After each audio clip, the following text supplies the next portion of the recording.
കിഞ്ചിത് മാ ഗൃഹാണ കിഞ്ചിത് മാ വിമുഞ്ച എന്നാ പറഞ്ഞേ. ഇതി മത്വ, ഇത് മനനം ചെയ്തിട്ട്. ഏത് മനനം ചെയ്തിട്ട്? അഹങ്കാരമാണ് ബന്ധം, അഹങ്കാരമില്ലായ്മയാണ് മോക്ഷം. ഇതിനെ മനനം ചെയ്തിട്ട് ഒന്നും ഉപേക്ഷിക്കണ്ട, ഒന്നും സ്വീകരിക്കുകയും വേണ്ട. ഉള്ളതൊക്കെ അവിടെ ഇരുന്നോട്ടെ. നിങ്ങളിനി ഒന്നും ഉപേക്ഷിക്കാനും പോകണ്ട, ഒന്നും സ്വീകരിക്കാനും പോകണ്ട. അല്ലെങ്കിൽ എന്താ ഉപേക്ഷിക്കാനുള്ളത്? അല്ലെങ്കിൽ എന്താ സ്വീകരിക്കാനുള്ളത്? ഇതെൻ്റെ ആണ് എന്ന് തോന്നിയാൽ ബന്ധായി, എൻ്റെ അല്ല എങ്കിൽ മോക്ഷമായി. എൻ്റെ ആണെന്ന് തോന്നുന്നത് അജ്ഞാനമാണ്, അവിടെ ഉപേക്ഷിക്കാനൊന്നുമില്ല. എൻ്റെ അല്ല എന്ന് തോന്നുന്നത് ജ്ഞാനമാണ്, അവിടെ സ്വീകരിക്കാനും ഒന്നുമില്ല. മനസ്സിലായില്ല? It is natural. അതുകൊണ്ട് നിങ്ങൾ ഏതെങ്കിലുമൊക്കെ ഉപേക്ഷിച്ചാൽ ബന്ധം പോയി. ഇതെൻ്റെ അല്ല എന്ന് ഉപേക്ഷിച്ചിട്ടാണ് ഇരിക്കുന്നതെങ്കിൽ ഇടയ്ക്കിടയ്ക്ക് വേദന വരും. അത് അവിടെ ഇരുന്നോട്ടെ, ഒരാണി അവിടെ കിടപ്പുണ്ട്, അവിടെ കിടന്നോട്ടെ. എൻ്റെ ആണെന്ന് മമതയില്ലാതിരുന്നാൽ മതി. അതെടുത്തൊരിടത്ത് വെക്കേണ്ട സമയം വരുമ്പം എടുത്ത് അതിലോട്ട് വെച്ചേരും. അത് അതിൻ്റെയാണ്. ആ ആണിക്കുള്ള ദ്വാരമേതോ അതിനുള്ളത് ആണി, അതാ ദ്വാരത്തിലിട്ടേര്. ആണി എൻ്റെ അല്ല, ദ്വാരവും എൻ്റെ അല്ല. ക്ലീൻ. എൻ്റെ ആണെന്ന തോന്നൽ, അത് മാത്രമേ പോകണ്ടൂ. ഇത് ഈ ആണി എൻ്റെയാണ്, ഇത് അടിക്കാൻ പറ്റിയൊരു സ്ഥലം വേണം എന്നായാൽ ഒരുപാട് അസ്വസ്ഥതയാണ്. ഇതെൻ്റെയല്ല എന്ന് തിരിച്ചറിഞ്ഞാൽ, ഞാനല്ല എന്ന് തിരിച്ചറിഞ്ഞാൽ, അഹന്ത പോയാൽ നാച്ചുറലായി ഇടപെടാം. ഈ ക്ലാസ് തുടങ്ങുമ്പോൾ നിങ്ങൾ പരസ്പരം കണ്ടിടപെട്ടപ്പോൾ മോക്ഷത്തിലായിരുന്നല്ലോ. നിങ്ങൾ ഒരാഴ്ച കൊണ്ട് അടുത്ത് കിടന്നും പരിചയപ്പെട്ടും ചായ കൊടുത്തും, ഞാൻ എടുത്തുകൊണ്ടിരാം നിനക്കൂടുള്ള ചായ. 4 പ്രാവശ്യം ഞാൻ ചായ എടുത്തു കൊടുത്ത പോകാൻ നേരത്തൊരു വാക്ക് പോയി. Ashtavakra Gita clean out, bowled out.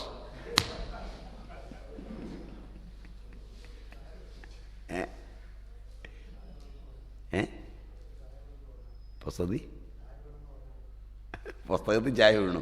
അതെ. അപ്പം അതുകൊണ്ട് ബുദ്ധിമുട്ടാവും. അതുകൊണ്ട് ഇത് പഠിക്കുമ്പോൾ ഇത്രയേ ഓർക്കേണ്ടതുള്ളൂ. ബന്ധമില്ലാതിരുന്ന ഞാൻ എങ്ങനെ ബന്ധിച്ചു? എന്താ ജോലി? ഞാനൊരു എൻജിനീയറാണ്. എന്താ ജോലി? ഞാനൊരു കോൺട്രാക്ടറാണ്. ഇപ്പോൾ എവിടെയാണ്? ഞാൻ തൊടുപുഴയാണ്. ഞാൻ കൊല്ലത്താണ്. എനിക്ക് തൊടുപുഴയ്ക്ക് മാറ്റം പറഞ്ഞിട്ടുണ്ട്. അപ്പോൾ കാണാം. ഇവിടുന്ന് കരാർ ഉറപ്പിച്ചു.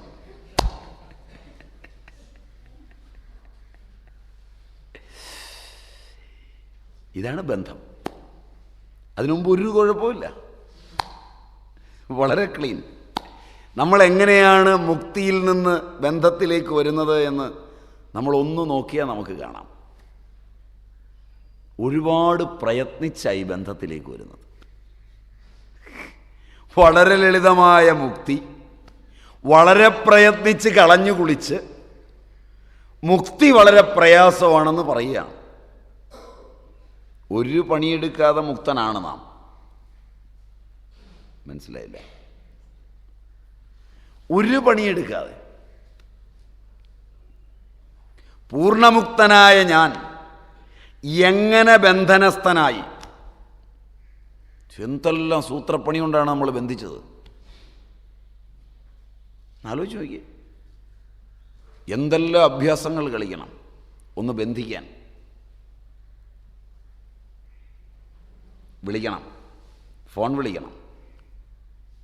ഞാൻ ഇത്തവണ ബദരിക്ക് പോകുന്നുണ്ട്, ഞാൻ ഇത്തവണ ഇന്നിടത്ത് പോകുന്നുണ്ട്, ഞാൻ ഇന്ന കല്യാണത്തിന് പോകുന്നുണ്ട്, അവിടെ വെച്ച് കാണാം.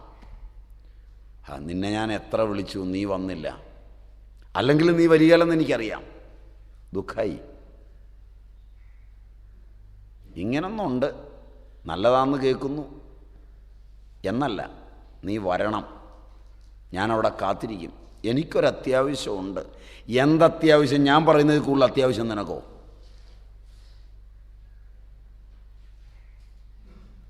ബന്ധങ്ങളുടെ ഈ കൂടാരത്തിനകത്ത് എത്ര കഷ്ടപ്പെട്ടാണ് ബന്ധം ഉണ്ടാക്കിയത്. ഇന്നു വരെ ഞാനുണ്ടാക്കിയ എല്ലാ ബന്ധവും ക്ലേശിച്ചുണ്ടാക്കി ക്ലേശം തന്നെ തന്നതാണ്. ശരിയല്ല? 100% അതാണ്. ഒരു ക്ലേശവും ഇല്ലാതെ എനിക്കുള്ളത് മുക്തിയാണ്. അത് സദാ ആനന്ദം തരികയും ചെയ്യുന്നുണ്ട്. എന്നിട്ടും മുക്തി ക്ലേശഭൂയിഷ്ടമാണെന്ന് പഠിക്കുകയും പഠിപ്പിക്കുകയും ചെയ്യുന്നു എങ്കിൽ അതിൻ്റെ വഴി അറിയുന്നില്ലെന്നല്ലേ അർത്ഥമുള്ളൂ. ജനക, കിഞ്ചിത്, അല്പം പോലും വെറുതെ ഹേലയാ, വെറുതെ ഒന്നും തന്നെ വെറുതെ സ്വീകരിക്കേണ്ട, ഉപേക്ഷിക്കുകയും വേണ്ട. മോചനം ഉപേക്ഷിച്ചിട്ട് കിട്ടുന്നതല്ല, സ്വീകരിച്ചിട്ട് കിട്ടുന്നതല്ല.